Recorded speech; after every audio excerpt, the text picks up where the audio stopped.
So you just created your Animate Face track. Let's go ahead and click on that and take a look at the settings on the right hand side. Under Face Actor Head Movement, and I believe that's what it means, FA, Face Actor, we have three different settings: head, face, and lips. If we select head, it will keep all of the facial animations as well as the head movements and neck movements intact in the cutscene editor. So this is the option we want to keep, head. If you select face, it will only keep the facial animations. It will not move the head at all. So you may want to just have it selected as head and don't really need these other two options. If I find other uses for these options, I'll let you know. But lips will only keep the animations in the mouth intact. So let's go ahead and select head and keep it there. FXA override, which I believe stands for Face FX Actor. Correct me if I'm wrong. So this is a big setting. I've done a lot of research online, and I've only managed to find 5 FXA overrides, and I'll go ahead and list them for you. We have human female, human male, child, elf male, elf female. So if your character is any of those that I listed, you want to appropriately input those into here. So in my case, it's a female child. Now here's the problem with the children. Just as you discovered when creating custom head morphs, especially for children, it starts off with a unisex head template for your child, and from there you get to sculpt and mold it into the gender you wish it to be. So that same limitation has applied here as well. I've tried numerous combinations of female child, child female, male child, child male, and none of them come up. So child is the only template that we can use here in my example.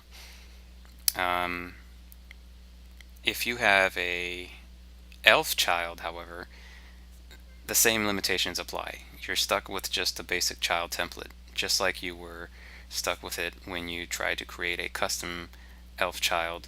You had to use the child template that they gave you, and then from there you had options. But here we don't really have options to give this child pointy ears or the slender looking bone structure around the face. So it's fine if you just leave it as child. And the string ID.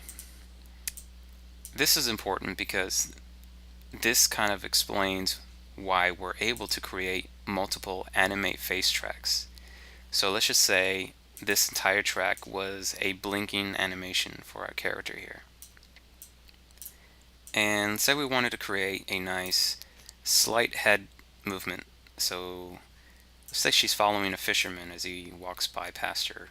Way the hell out here. I know it doesn't make any sense, but let's just stick with it. And so we want to create a head movement of her panning left and right. And so to do that, we'll go ahead and click on track and go to add action and animate face. Now this is the reason why the editor allows us to create multiple facial tracks. It's because each track is tied with its own string ID. So this track belongs to this ID, or this ID belongs to this track. This track will have its own ID the moment we create it inside Face Effects Studio. Sorry.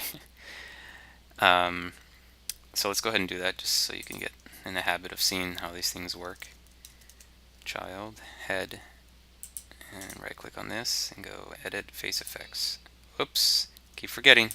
Always got to save every time you create a new track or a new Animate Face track. So there we go. Saved. Alright.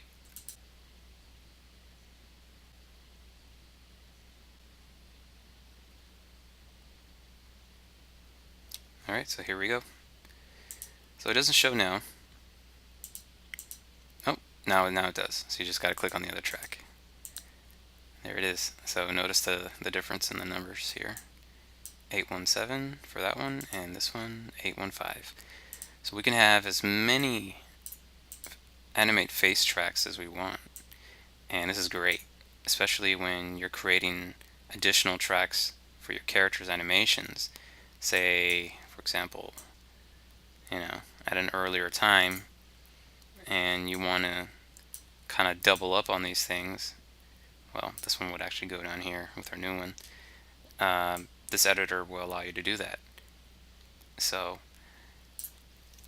let me pull up the Face Effects Studio so you can see exactly where that string ID is located. And it's right here. So in the tutorial where you just came from, I did not mention what these things are. So basically you can create custom animation groups, but the problem I found out is that those animations will not be linked to your character unless you have the string ID of that character selected. So it makes it makes sense. If you have multiple actors, you want to tell the program, which actor are these animations for, and you do that by clicking on their string ID of that Animate Face track here. Actually, let me correct myself. Had nothing to do with the actors for a second there. The string ID is tied with your Animate Face track. There we go. That's what I wanted to say. So let's pull this up for a second.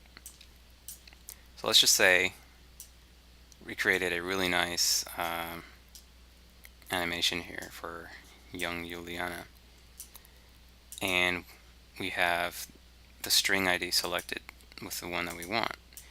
And if I'm right, it should not even show this guy's string ID here. Yeah, see, it only allows us to select one, and that one that allows us to select is the one that we actually loaded. So if it says 817, then let's go now. And this one should be 817. Yep, there it is. So basically, every time you right-click on your tracks or your Animate Face tracks and you go edit Face Effects, it's only going to pull up the string ID for that track. So it's a minor limitation that kind of just tells you you can only animate one track at a time, which is fine. Alright, so that is your string ID. Once again, this is linked to the Animate Face track that you've created and actually right-clicked on and went to Edit Face Effects, and it would create that ID for you.